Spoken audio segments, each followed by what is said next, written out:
Hello everyone, कैसे हैं आप सब। आई होप सब अच्छे होंगे। ऑफिशियल एग्जाम पॉइंट के इस प्लेटफॉर्म पर आप सभी का स्वागत है। देखिए स्टूडेंट, आज एचकेआरएन कर्मचारियों के लिए खुशखबरी है।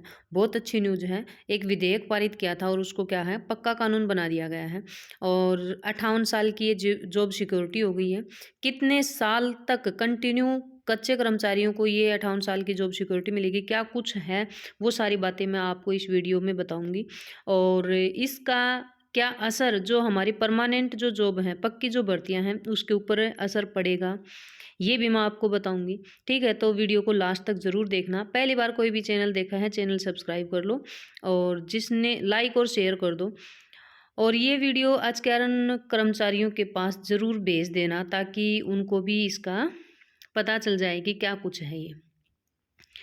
तो देखो मैं आपको दिखाती हूँ। यहाँ पर आज न्यूज़ आई हुई थी और न्यूज़ में देखो क्या बात दे रखी है यहाँ पर अच्छे से। हरियाणा के राज्यपाल की मंजूरी के बाद सरकार ने जॉब सिक्योरिटी एक्ट अधिसूचित किया, मतलब इसको कानून बना दिया है। और कितने कर्मचारियों को यहाँ पर जॉब सिक्योरिटी मिल रही है, तो ये देखो यहाँ स्पष्ट बता रखा है। यहाँ पर कितने, 1,20,000, ठीक है, अस्थायी कर्मचारियों को मिली जॉब सिक्योरिटी। तो ये मान के चलो इतनी जो 1,20,000 जो पोस्ट थी ना, वो तो पर मतलब क्या है कि अब परमानेंट जॉब के लिए नहीं बचेंगी, सीधी सी बात है। गेस्ट टीचर्स को भी जॉब सिक्योरिटी का लाभ मिलेगा, यहाँ पर दे रखा है इन्होंने। 9 दिसंबर को क्या है, ये न्यूज़ आई हुई है, अधिसूचित कर दिया गया है। और इसमें एक बात और दे रखी है, अच्छे से मैं आपको दिखाती हूँ यहाँ पर।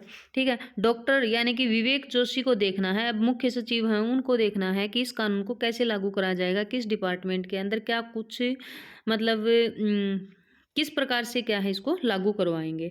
और नीचे दे रखा है 5 साल तक अस्थायी नौकरी होगी तो ही क्या है जॉब सिक्योरिटी मिलेगी। जैसे कि आप मान लो जॉब में लग गए और आपको लगे हुए, यानी कि गेस्ट हैं और लगे हुए आपको 5 साल हो गए हैं, तो ही आपको क्या है ये सिक्योरिटी आपको मिलेगी।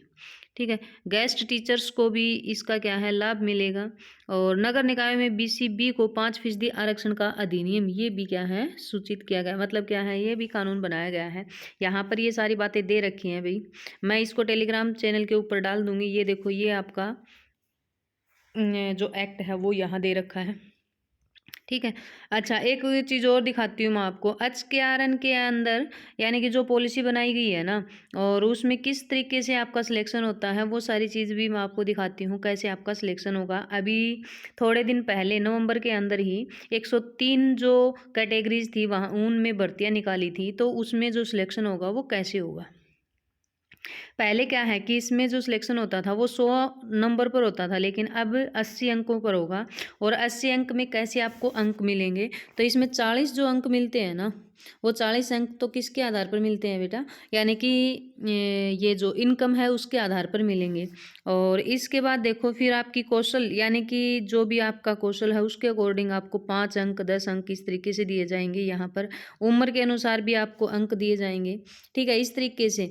और अनुभव और सामाजिक मापदंड का क्या है, एक्सपीरियंस का यहाँ पर कोई भी अंक नहीं मिलेगा, ये चीज़ यहाँ है। ठीक है, तो आपका पहले 100 नंबर में से सिलेक्शन होता था, बट अब आपका 80 नंबर में से एचकेआरएन के अंदर सिलेक्शन होगा। जो इस मेरिट लिस्ट में आ जाएगा उसका क्या है यहाँ पर सिलेक्शन हो जाएगा।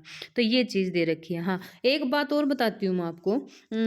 ये जो बार बार बोल रहे थे कि हम इतनी भर्तियां करेंगे, 1,20,000 भर्तियां करेंगे, 1,25,000 भर्तियां करेंगे, या फिर 2,00,000 भर्तियां करेंगे, इस तरीके की बातें थी। तो अब ये मान के चलो कि इसमें से 1,20,000 जो भर्ती थी ना, वो तो क्या है, वो तो आपकी कट चुकी हैं। क्यों? क्योंकि यहाँ पर क्या हो गया है, परमानेंट उनको कर दिया गया है, इनको हटाया नहीं जा सकेगा इस कारण से। और देखो एचकेआरएन की जो भर्तियां हैं ना, वो तो परमानेंट ही चलती रहेंगी। क्या है कि हर साल निकलती हैं और इनमें सिलेक्शन भी होता है।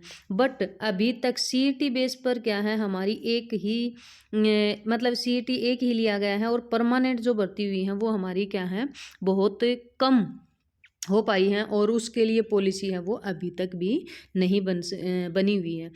और जैसे ही ये पॉलिसी बनती है मैं आपको बता दूंगी। आप चैनल को सब्सक्राइब कर लीजिएगा जिसने नहीं कर रखा है, और वीडियो को ज़्यादा से ज़्यादा शेयर कीजिएगा। और क्लास कब से स्टार्ट करें ये आप बता दीजिएगा। ठीक है, और किस सब्जेक्ट की क्लास शुरू करें ये भी बताना। ओके, यही इन्फॉर्मेशन देनी थी। वीडियो को ज़्यादा से ज़्यादा शेयर करें।